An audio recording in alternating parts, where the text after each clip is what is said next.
போகுதுன்னு சொல்லிட்டு என் பொண்ணு ரொம்ப சந்தோஷப்படுவா.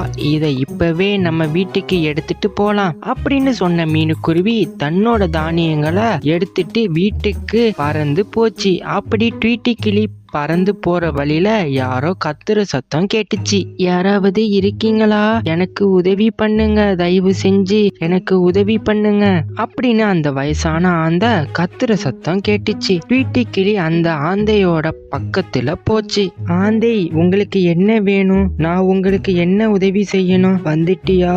எனக்கு வயசாகிடுச்சு, கண்ணு சரியா தெரிய மாட்டேங்குது, நான் ரொம்ப பசியோட இருக்கேன், எனக்கு கொஞ்சம் உணவு கொடுக்கிறியா? கவலைப்படாதீங்க தாத்தா, நான் உங்களுக்கு உதவி தரேன். என்கிட்ட கொஞ்சம் தானியங்கள் இருக்கு, இது என் பொண்ணு சாப்பிட்றதுக்காக எடுத்துட்டு போறேன், நான் கொஞ்சம் தானியங்களை உங்களுக்கு தரேன். அப்படியா? ரொம்ப சந்தோஷம், நீ நல்லா இருக்கணும், நீ செய்யற உதவிக்கு கடவுள் கண்டிப்பா